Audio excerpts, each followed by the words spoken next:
Bonjour à tous, bonjour Philippe, bienvenue pour ce Bonjour. nouveau live France DevOps.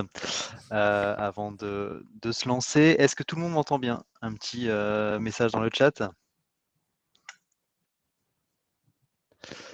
Ok, 5 sur 5, impeccable. Donc le côté logistique, vous l'avez tous vu, on a le chat en bas à droite. Juste à côté, vous avez le petit onglet questions, donc n'hésitez pas à poser vos questions pendant la présentation et on prendra le temps à la fin, logiquement on a à peu près 40 minutes de présentation, on aura le temps à la fin pour balayer les différentes questions. Vous pouvez les poser au fur et à mesure, vous pouvez voter pour celles qui ont été posées par les autres. Voilà pour le côté logistique. Avant de te laisser la parole, Philippe, juste un petit mot. Donc, merci déjà à nos sponsors qui nous permettent de créer, de faire vivre France DevOps. Et puis, un petit mot sur les prochains talks qui arrivent. On en aura 2 sur les mois prochains. Donc, en avril, un talk autour de GitOps Kubernetes avec Flux. Et puis, au mois de mai, on aura un talk sur Cloud Run. Je pense qu'on est à peu près bon. Philippe, c'est à toi. On se revoit d'ici 40 minutes. Éventuellement, si je vois des questions qui peuvent être posées pendant le live, j'hésiterai pas à t'interrompre entre deux slides. Bon courage. À tout à l'heure. Très bien. Merci beaucoup. Donc, bonjour à tous. Je vais vous parler de Continuous Delivery et de la gestion des environnements et surtout comment en fait éviter l'enfer au quotidien. Parce que oui, on peut arriver à ce que ça devienne l'enfer. Tout d'abord, en fait, je vais me présenter. Donc, Philippe Morisseau, je suis architecte .NET Azure et expert DevOps. Ça fait maintenant 4 ans que j'officie chez OnePoint et bon, voilà, je suis, on va dire, très teinté Microsoft. Vous pouvez le constater au travers des différents badges de certification Microsoft que j'ai. Et tout de suite, on va rentrer directement dans le vif du sujet. En fait, comment ça peut devenir un enfer, hein, le fait d'avoir mis en place le Continuous Delivery et la gestion de nos environnements, comment tout ça, ça peut devenir un enfer. Eh ben, je vais vous présenter un petit peu les différents scénarios qui peuvent vous amener à ce que ça devienne un enfer. Alors, déjà, pour rappel, hein, donc le Continuous Delivery, hein, c'est la partie CD. Donc, dans notre pipeline, donc dans notre processus de mise en production, donc notre pipeline DevOps, on va à une partie Continuous Integration. Et là, on va vraiment s'intéresser à la partie Continuous Delivery ou Continuous Deployment. Ça dépend ce que l'on utilise comme terminologie. Ça reste un CD. Et donc, notamment, le déploiement sur nos différents environnements. Donc là, dans notre exemple, on va avoir trois environnements. C'est ce que je vais reprendre régulièrement. On va avoir un environnement de dev qui va être notre environnement d'intégration, où on va faire nos tests d'intégration. On va avoir un environnement suivant qui va être un UAT, qui va consister à faire la recette, on va dire, métier.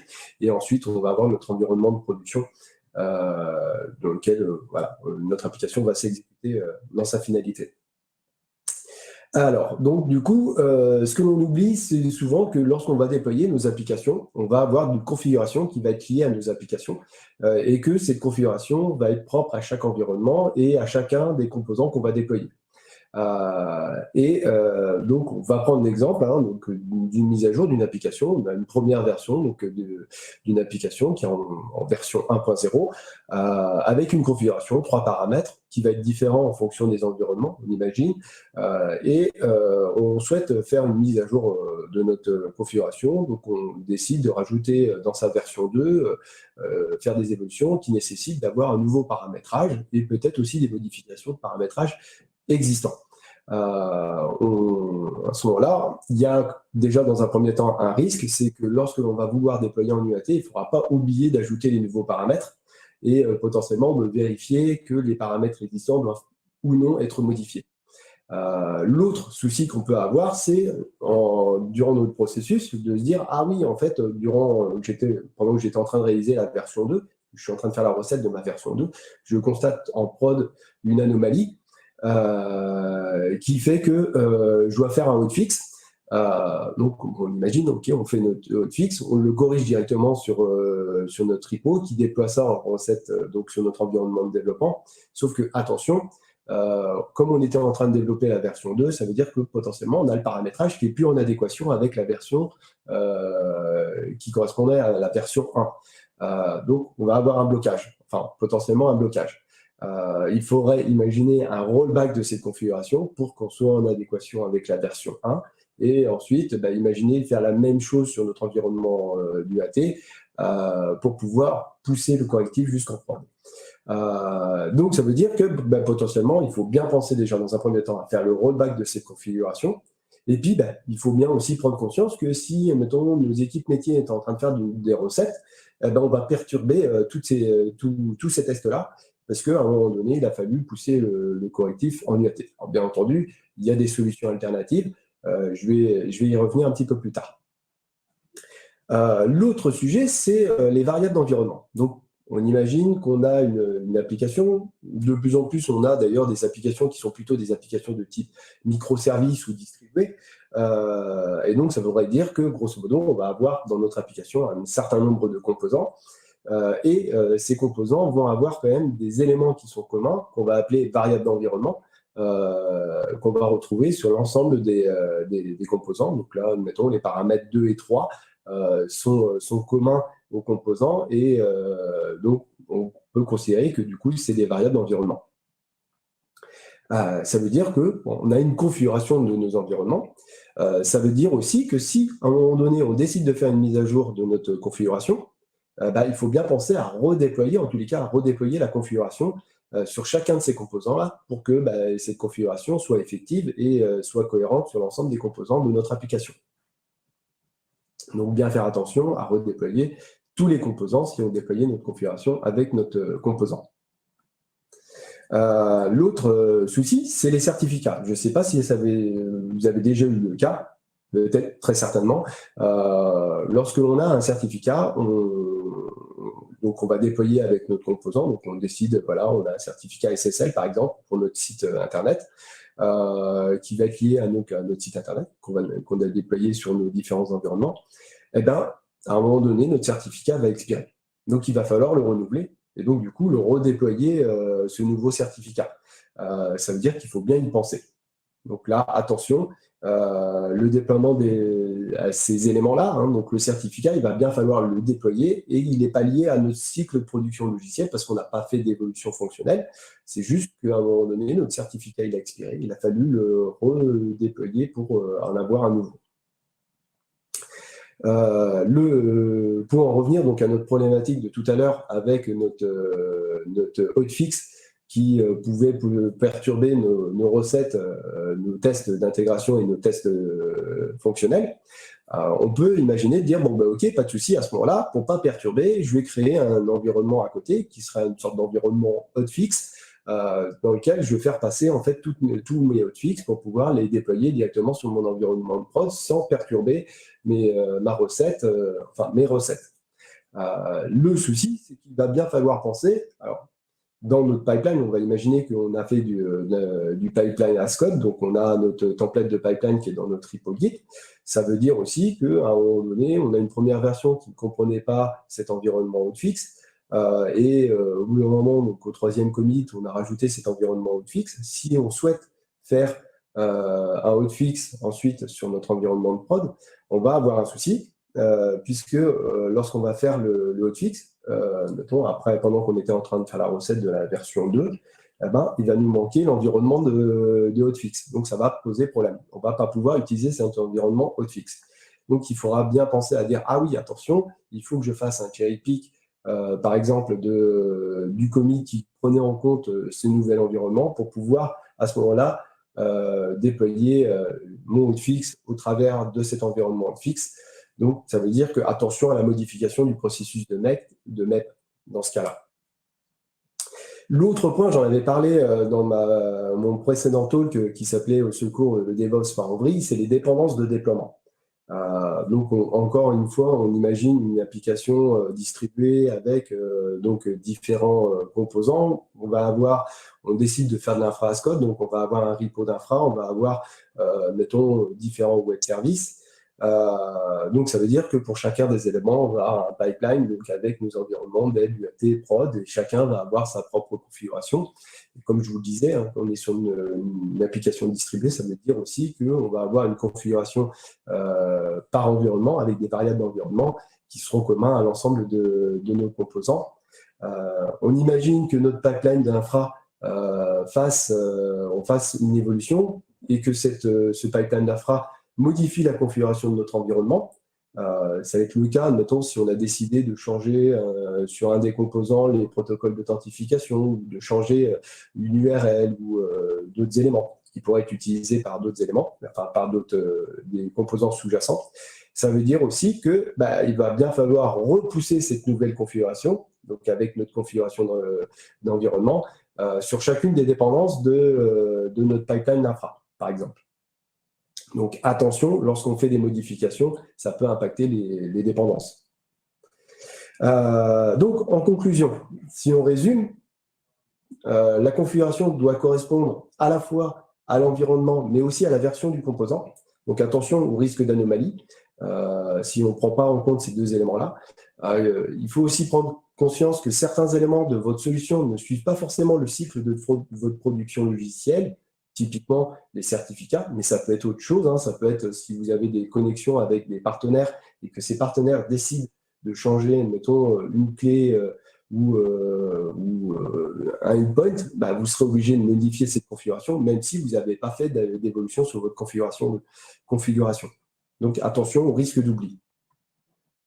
Le troisième point, c'est que la modification du processus de mise en production peut avoir des répercussions inattendues. Donc attention, c'était l'exemple de notre environnement hotfix, vous pouvez avoir un risque de blocage. Donc il va bien falloir prendre en compte cet aspect-là. L'autre point, c'est que vous avez peut-être pu voir un petit peu, c'est que la complexité de votre configuration va croître proportionnellement au nombre de pipelines. Plus vous aurez de pipelines de CI/CD, donc plus vous aurez une application, on va dire, distribuée, plus la complexité de la configuration sera importante. Donc attention, plus vous allez augmenter la complexité, plus vous allez avoir un risque d'erreur important. Et enfin, l'évolution d'un composant qui peut impacter les autres composants qui en dépendent. Donc, c'est ce que j'ai expliqué à la fin, donc, avec les risques d'anomalie, de dire « Ah mince, mon pipeline d'infra avait mis à jour des éléments de ma configuration d'environnement et j'ai oublié de redéployer mes composants et je ne comprends pas, mon application ne fonctionne plus. » Donc, attention à tout ça. Donc, maintenant qu'on a fait ce constat-là, ces différents sujets qui peuvent transformer notre continuous delivery et la gestion de nos environnements en enfer, je vais vous donner une liste de bonnes pratiques et puis d'astuces qui peuvent être mises en place pour pouvoir atténuer cet effet-là. Je ne veux pas dire résoudre complètement, il y aura toujours des problèmes, mais on peut tenter de les atténuer en tout cas. La première solution, c'est de dire, OK, je ne sais pas si vous avez déjà entendu parler du principe du Boring Architecture, qui consiste à dire, OK, si je commence à simplifier l'architecture de mon application, je vais aussi de facto simplifier son CI/CD, donc son continuous delivery dans le cas. Le principe, c'est de dire, OK, est-ce que j'ai vraiment besoin d'une application distribuée? Est-ce qu'une application monolithique ne pourrait pas répondre à mes enjeux? Et donc, en effet, si on fait la comparaison entre les deux éléments, ça veut dire que notre application monolithique va avoir un seul repo, alors que sur notre application distribuée, on va avoir potentiellement plusieurs repos Git. Ça veut dire aussi que mon application monolithique, il n'y aura qu'un seul pipeline, alors que dans mon application distribuée, je vais en avoir forcément plusieurs. Ça veut aussi dire que mon application monolithique, il n'y aura qu'une configuration liée à l'environnement, donc qui sera la configuration de mon monolithe sur chacun des environnements, alors que dans mon application distribuée, je vais avoir à la fois une configuration d'environnement, mais aussi une configuration spécifique à chacun des composants de mon application distribuée.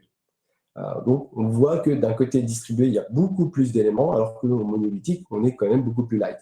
Par contre, il faut bien prendre conscience que si on fait ça en monolithique, on va avoir, mettons, pour 1 million de lignes de code, ça veut dire que lorsqu'on va lancer le build sur cette application monolithique, on va lancer les 1 million de lignes, on va builder les 1 million de lignes de code, on va vérifier la qualité sur les 1 million de lignes de code, on va lancer des tests sur ces 1 million de lignes de code, donc on va avoir un éventail de tests unitaires certainement beaucoup plus important, assez important, alors que sur une application distribuée, on aura découpé notre application et donc du coup on aura des volumes de code par composant, par élément de notre application distribuée beaucoup plus petits, ce qui veut dire qu'on aura des builds sur des volumes de code beaucoup plus petits et des tests et de la mesure de qualité sur des volumes plus petits. Certes, au total, on arrive à la même nombre, voire peut-être un peu plus sur une application distribuée, mais la question, c'est quel choix? Déjà, pour y répondre, le principe de la borrowing architecture va nous permettre de résoudre deux problèmes.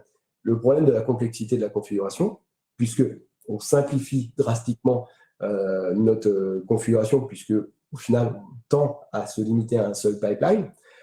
Et puis aussi le principe des dépendances de composants, puisque si on part sur une architecture monolithique, on a beaucoup moins de dépendances, en tous les cas entre les différents éléments de mon architecture distribuée. Et donc, je simplifie énormément aussi. Sauf qu'il va y avoir quand même des inconvénients au borrowing architecture qui n'impactent pas immédiatement notre problématique directe, mais qui peut impacter votre client, en tout cas votre projet, c'est le temps, puisque grosso modo, ça veut dire qu'à chaque fois que vous allez faire un commit, ou en tout cas, à chaque fois que vous allez vouloir pousser une évolution jusqu'en prod, il va falloir à ce moment-là certainement relancer les tests ou le build sur l'ensemble de votre monolithe avec l'ensemble des tests. Donc, on va avoir un processus de build et de test qui va être beaucoup plus long que sur une architecture distribuée. Il va y avoir aussi le problème de l'écologie. Le principe du monolithe, ça veut dire que, grosso modo, lorsque je vais avoir besoin d'exécuter mon monolithe, je vais l'exécuter dans son ensemble, peu importe les fonctionnalités dont j'ai besoin. Ça veut dire aussi qu'on va perdre en élasticité au niveau de mon application, contrairement à une application microservice ou distribuée. Puisque sur une architecture microservice ou distribuée, on va avoir une élasticité et donc de pouvoir, mettons, monter la puissance de calcul sur une fonctionnalité et potentiellement, si on n'a pas d'usage sur d'autres, la réduire au strict minimum. Et bien entendu, aussi, si vous êtes sur un cloud provider, mais même si vous êtes sur du on-premise, il va y avoir un impact financier, puisque il faudra certainement une architecture beaucoup plus solide, beaucoup plus robuste sur une architecture monolithique que sur une architecture distribuée. Encore une fois, ça, ce n'est pas forcément vous qui allez décider, c'est plutôt des enjeux externes, mais qu'il faut bien prendre en compte.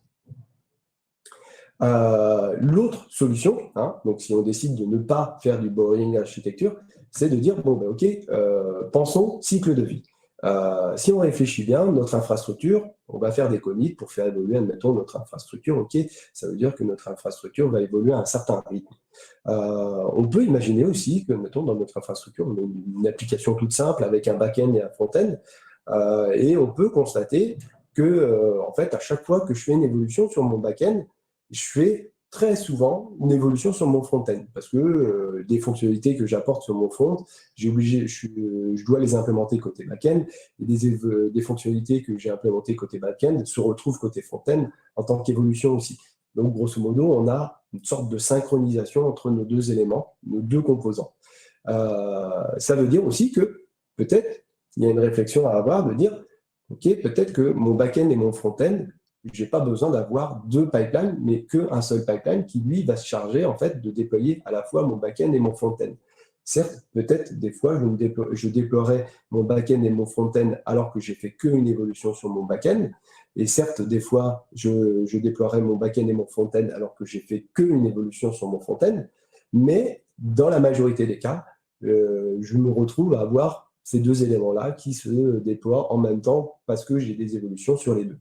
Donc ça peut être une solution de regrouper. Et il y a aussi le fait de bien identifier les autres éléments qui ne suivent pas votre cycle de production logicielle. Je pense notamment, encore une fois, aux certificats SSL, mais aussi aux éléments qui sont externes et qui vont vous être imposés. Si on prend en compte ça dans notre continuous delivery et dans notre gestion d'environnement, on va déjà résoudre quand même un premier point, enfin 2 points. Le premier, c'est de dire, en fait, je les ai déjà identifiés, c'est-à-dire que ces éléments qui ne font pas partie de ma solution, qui ne suivent pas le cycle de production logicielle, je les ai identifiés. Donc attention, enfin en tout cas, je risque beaucoup moins de les oublier. Le deuxième point, c'est que en essayant de penser cycle de vie, on va regrouper des composants qu'on n'aurait pas forcément regroupés Et donc, du coup, on va forcément, de facto, réduire la complexité de la configuration, puisqu'on va limiter le nombre de pipelines. L'autre aspect sur lequel on va pouvoir limiter l'impact, c'est sur le paramétrage. Grosso modo, un principe va être de dire, OK, on va essayer de proscrire les paramètres inutiles.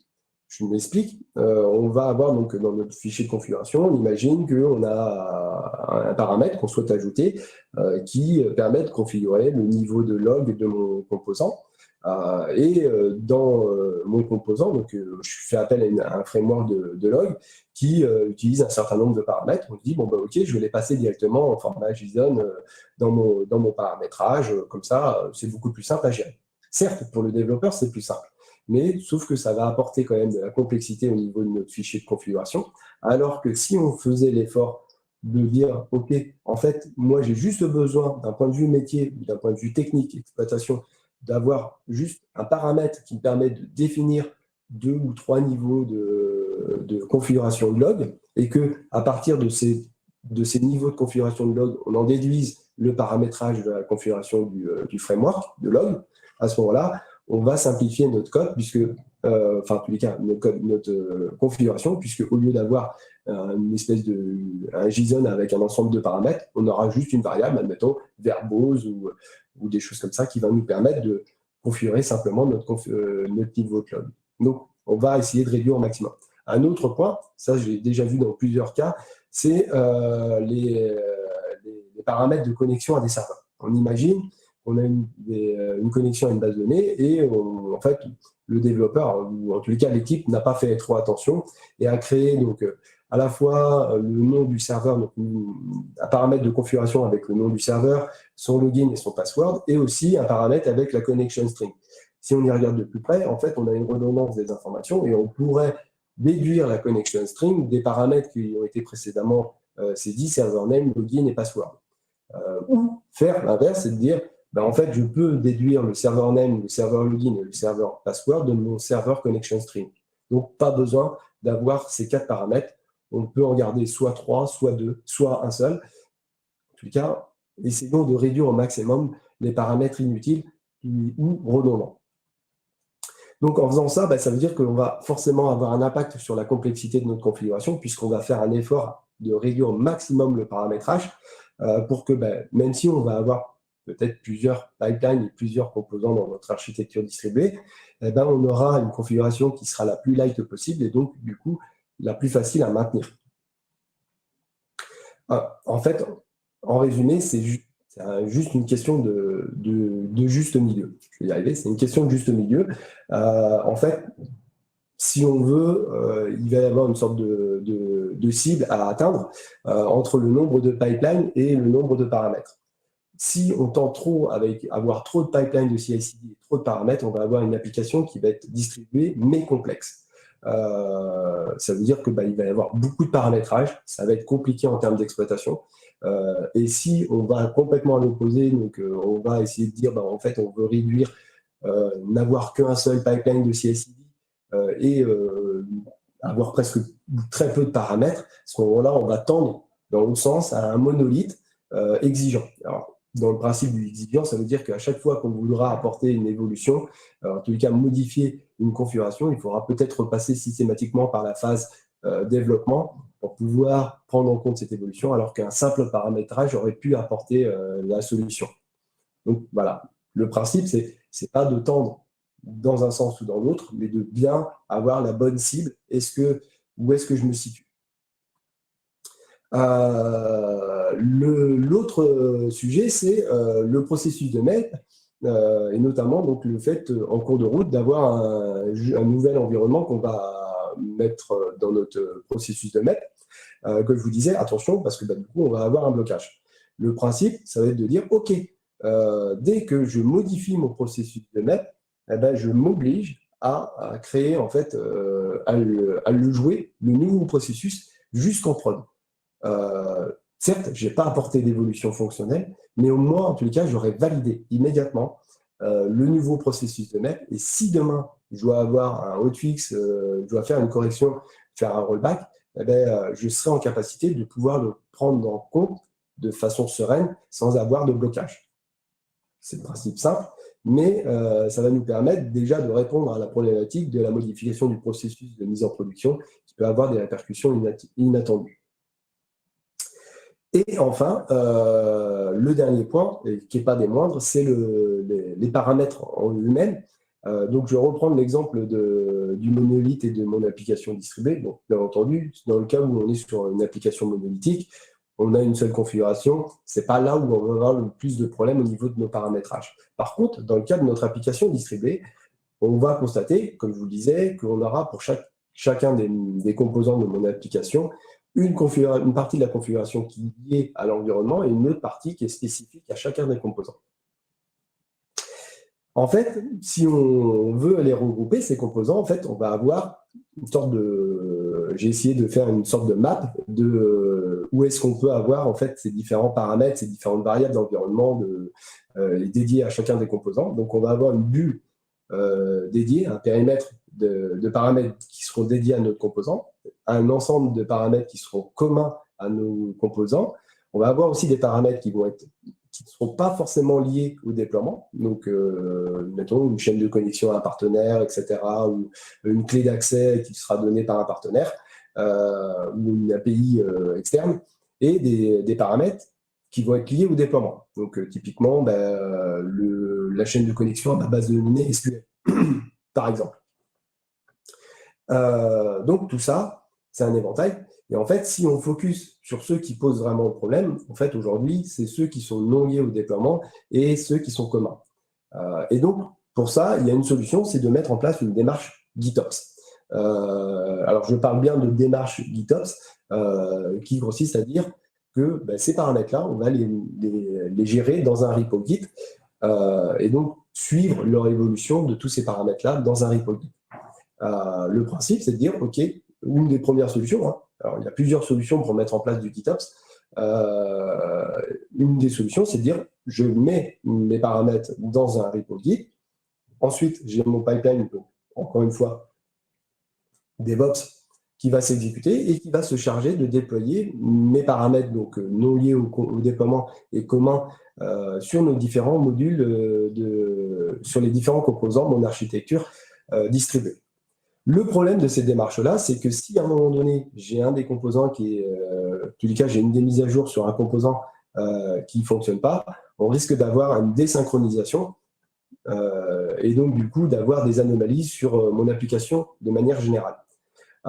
Donc la solution, c'est de dire, OK, en fait, on va passer plutôt par un configuration manager qui, lui, va se charger de mettre à disposition la configuration, donc dans mon périmètre applicatif, à l'ensemble des composants distribués. Donc, le principe, c'est que mon config manager, lui, va aller chercher la configuration dans mon repo Git et donc le mettre à disposition sur les différents composants. Le seul souci, c'est que potentiellement, vous allez vous retrouver dans un blocage auprès de la sécurité, puisqu'on va avoir un config manager pour mes différents environnements, et donc hors prod comme la prod. Ça veut dire aussi que mon config manager, en prod et en hors prod, doit accéder aux mêmes ressources Git de votre projet. Donc attention, il y a peut-être que votre RSSI, votre responsable de la sécurité, va vous dire « Ah non, c'est interdit ça. Je ne vous autorise pas à ce qu'un élément de ma prod aille contacter un repo Git parce que c'est dans une zone réseau dédiée et je ne veux pas que ma prod aille contacter mon repo Git. » Donc la solution alternative, c'est de dire bon, OK, si mon config manager ne peut pas se sourcer dans Git, à ce moment-là, il faut que je puisse pousser cette information dans mon config manager. Donc le principe, on reprend pipeline DevOps, on déploie la configuration dans mon configuration manager et mon configuration manager lui met à disposition la configuration auprès de différents composants de mon application distribuée.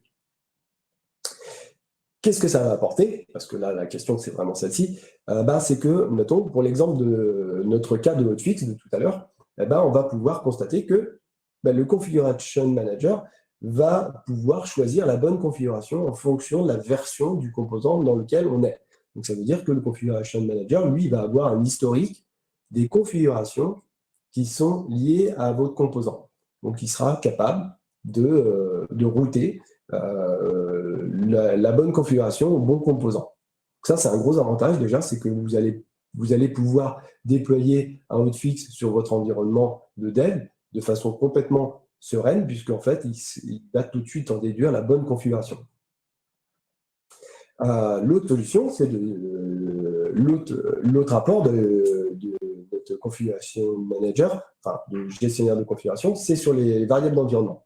Encore une fois, comme ça va être géré par notre configuration manager et que les composants vont aller chercher l'information, on n'aura qu'à mettre à jour la configuration de notre environnement, enfin les paramètres d'environnement dans notre configuration manager pour que l'ensemble des composants aillent se sourcer sur ce configuration manager et récupérer le nouveau paramétrage. Pareil pour les certificats. Le principe, c'est que, au final, lorsque mon certificat sera expiré, je n'aurai que à faire une mise à jour de mon certificat, le notifier à mon configuration manager pour que l'ensemble des composants qui ont besoin d'utiliser ce certificat puissent récupérer ce certificat sans avoir à redéployer quoi que ce soit au niveau de mon composant. Et enfin, pour les dépendances de déploiement, même principe, le configuration manager va nous permettre de résoudre ce problème-là. J'imagine, notre pipeline d'infra qui met à jour nos paramètres de configuration d'environnement, il va le mettre à jour donc, soit directement au niveau du configuration manager, soit au niveau de notre repo Git. Mais en tous les cas, cette nouvelle configuration sera mise à disposition de l'ensemble des composants qui en dépendent. Et donc, du coup, de facto, on n'a plus ce problème-là de, attention, il faut redéployer l'ensemble des composants qui dépendent de mon infra, par exemple. Donc voilà, en fait, le fait d'utiliser un gestionnaire de configuration, ça va nous permettre de résoudre les trois problèmes. La configuration qui doit correspondre à l'environnement, mais aussi à la version du composant, ça on a pu le voir. Le fait que certains éléments de votre solution ne suivent pas les cycles de production logicielle va être résolu, puisque en fait, vous allez pouvoir pousser directement dans votre configuration manager cette nouvelle configuration, donc ce nouveau certificat, cette nouvelle chaîne de connexion qui ne sont pas liés à votre production logicielle, mais qui vous impactent. Le dernier point, c'est qu'en fait, l'évolution d'un composant qui pouvait impacter les autres composants qui en dépendent, vous le résolvez, puisque c'est le configuration manager qui met à disposition automatiquement ces paramètres-là pour vos composants. Attention quand même, parce que au final, votre configuration manager, il va centraliser votre configuration. Donc, ça veut dire que si à un moment donné, votre configuration manager vient à être en défaut, pour des raisons X ou Y, interruption de service, etc., il peut y avoir plein de cas, à ce moment-là, ça veut dire que derrière, potentiellement, tous vos composants qui allaient récupérer les paramètres sur votre configuration manager vont être en défaut. Donc, vous allez créer un single point of failure.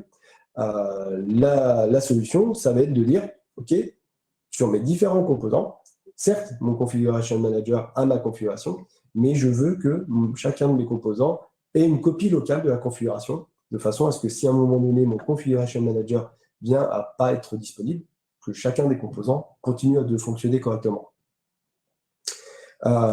L'autre solution, c'est bien entendu de s'assurer que notre configuration manager il soit hautement disponible. Donc, essayer d'étendre avec des SLA de 99,99% si on peut. Enfin, en tous les cas, là, je vous inciterai à bien choisir votre configuration manager et de vous assurer que celui-ci sera hautement disponible. Donc, avec de la redondance, enfin, vous pouvez choisir ce que vous voulez, mais en tous les cas, assurez-vous de ce point-là. Sinon, vous allez avoir potentiellement des problèmes. En conclusion, 3 choses à bien prendre en compte. Pensez cycle de vie pour optimiser la complexité de vos pipelines de CI/CD. Et puis aussi optimiser l'élasticité applicative. Donc, le fait de dire bonne architecture versus distribué, il y a peut-être un juste milieu entre les deux. Donc, pas trop distribué, pas trop monolithique. Il y a peut-être quelque chose entre les deux. Ça, vous pouvez aussi l'atteindre avec la réflexion sur le cycle de vie de votre application. Limiter le paramétrage, donc ayez le minimum de paramètres nécessaires. Vraiment, prenez le strict nécessaire. Pas besoin de mettre des paramètres qui ne sont pas nécessaires. Certes, pour le développeur, ça peut être plus simple, mais pour les exploitants, ça ne le sera pas. Et dernier point, promouvoir la démarche GitOps pour améliorer la maintenabilité comme vous avez pu le voir donc dans ces derniers exemples. Et voilà, c'est tout pour moi. Je vous remercie de votre attention et du coup, si vous avez des questions, des remarques ou des suggestions, je suis à vous.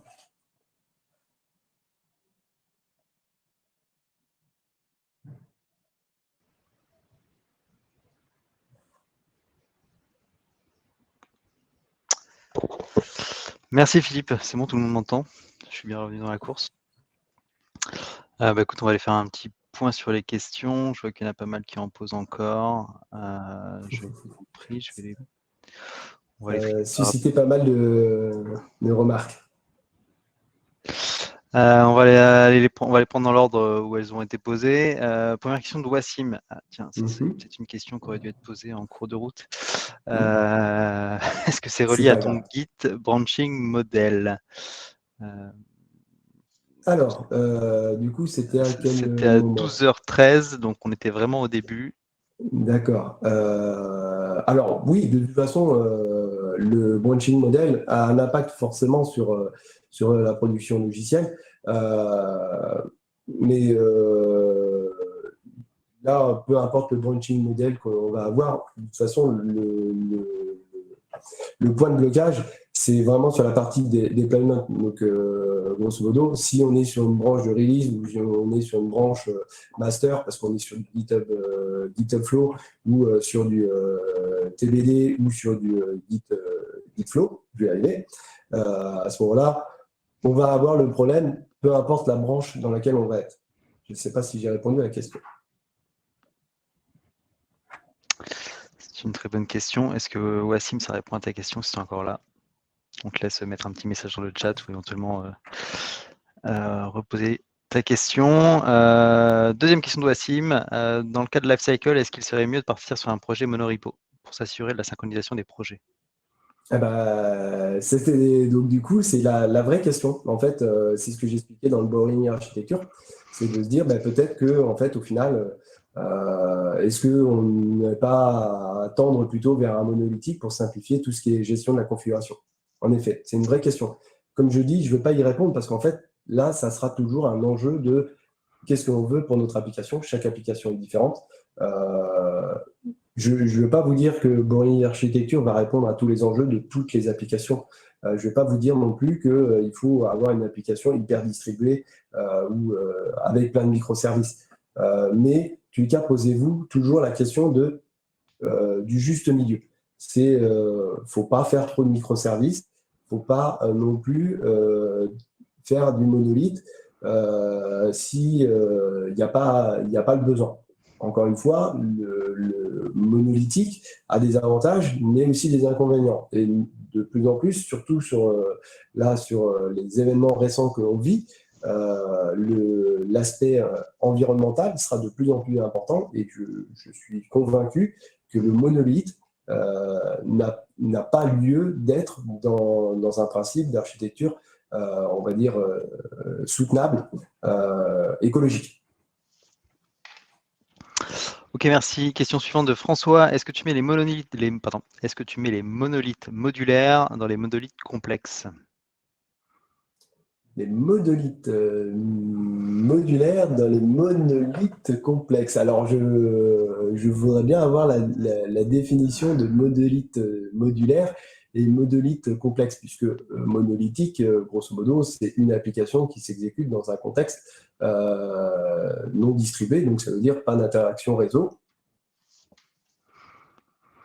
Donc ça veut dire que au final, c'est dans la même solution.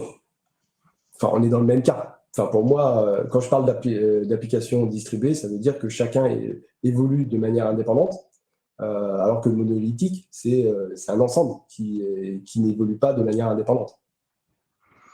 Je vois que François nous a poussé un petit article pour architecture modulaire, microservices. Bon, j'en reviendrai. Creuser ça.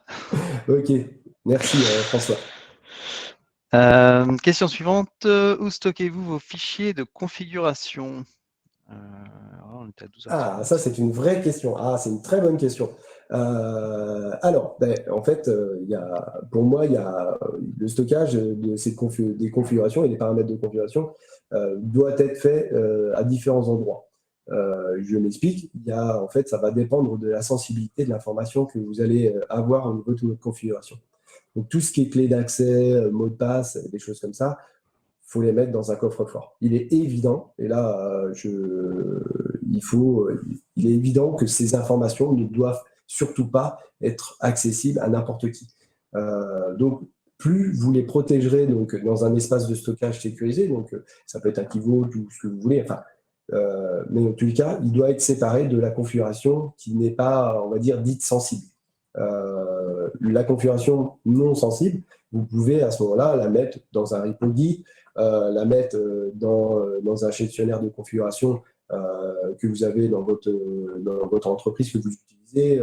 Il y en a plein, je ne vais pas tous les citer, mais en tout cas, vous pouvez utiliser ces éléments-là. Mais tout ce que je vous dis, c'est surtout tout ce qui est sensible, mettez-les dans une zone vraiment sécurisée. J'espère que j'ai répondu à la question. Merci. Question suivante d'Arthur. Avez-vous des sources théoriques sur les Boring architectures? Ou mettre dans le Git de façon chiffrée. Voilà, exactement aussi. Ça, c'est un principe aussi. Alors, oui, pardon, excuse-moi. Pas de souci. Est-ce que tu as des sources théoriques sur les Boring architectures? Des sources théoriques, alors j'en ai pas sous la main, mais je peux vous en transmettre si vous voulez. Et il y a eu des très bonnes conférences qui ont été données par Doctolib, notamment sur le Boring architecture. Donc vous pouvez les trouver certainement sur Internet, sur YouTube. Ça ressort rapidement. Voilà, Doctolib.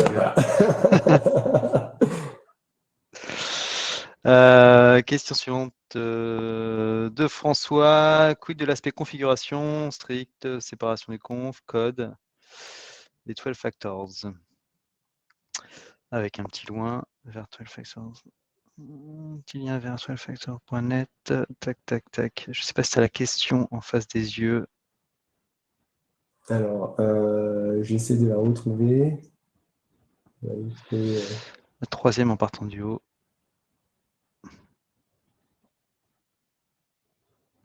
Oui, non, je ne suis pas sur la bonne partie. Non, clique sur question juste à côté. Ah, c'est bon. Désolé.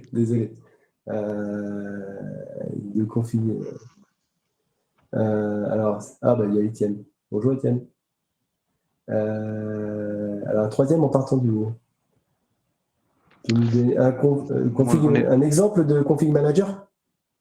C'est ça? C'était non, juste en dessous. Ah, c'est la quatrième maintenant. Pardon. Quid de l'aspect configuration stricte, séparation, config. Alors, je ne connais pas ce truc. Ressources, c'est une bonne question.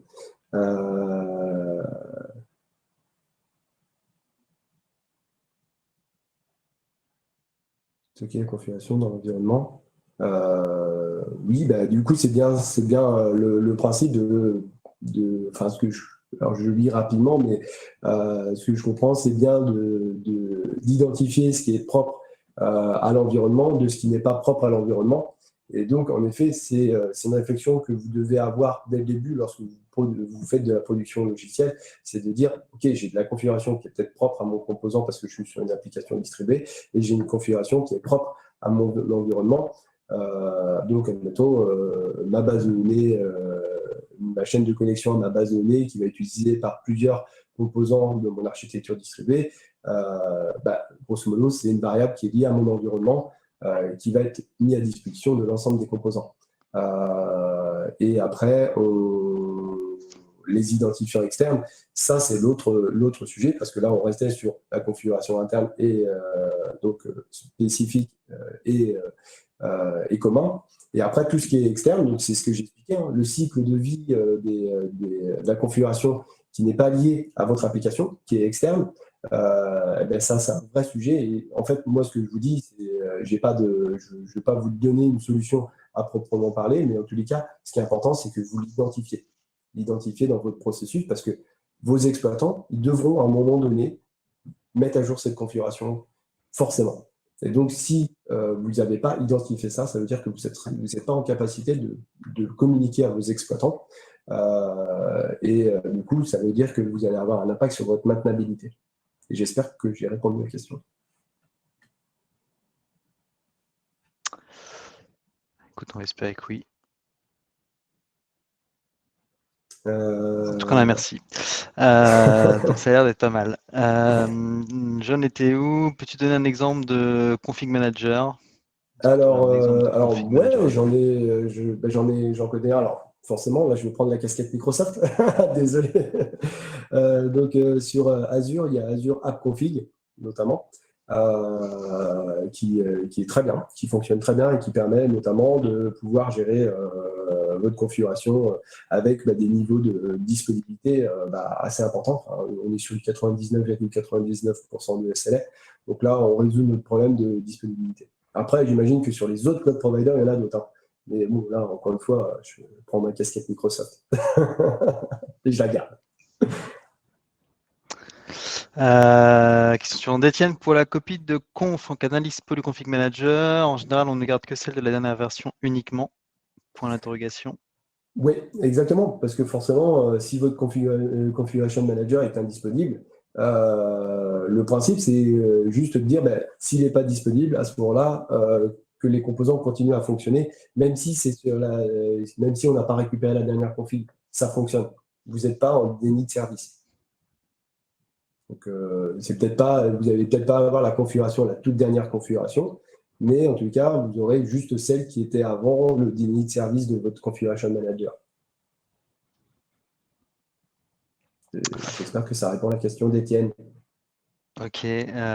Question suivante. Le config manager se déploie en tant que control plane. Est-ce que tu déploies ton config manager en tant que control plane? Alors, on parle de... Je ne sais pas si tu saisis la question. Est-ce qu'on parle de control plane Kubernetes? Est-ce qu'on parle de... Alors après, je ne suis pas un expert cube. Donc, malheureusement, je ne saurais pas répondre à cette question. Désolé. Après, j'imagine que le control plane, ça doit être quoi? Ça doit être... je ne sais même pas ce que c'est que le control plane. Donc, si on peut me faire une explication, je veux bien. Écoute, le chat est ouvert. Si tu veux nous rajouter quelques éléments sur la question, on est preneur. Dernière question pour le moment de Sylvain. Quelle chaîne de com verriez-vous pour une livraison réussie? Éviter les impacts, les régressions ou l'indisponibilité de l'environnement. Quels acteurs seraient identifiés dans cette chaîne, Dev, QA, PO? La communication joue un rôle prédominant pour un déploiement réussi. Je vais te laisser la relire. C'est pas évident comme ça. Surtout qu'il y a plusieurs questions dans une. Ah, ça, c'est une question beaucoup plus fonctionnelle. En effet, ça, c'est une bonne question. En fait, je suis tout à fait d'accord avec Sylvain. La communication, mais dans tout système, qu'on ait automatisé ou pas, la communication joue un rôle prédominant pour un déploiement réussi. Alors ça, en fait, grosso modo, ça veut dire, ce qui est important aussi, c'est de bien penser son déploiement.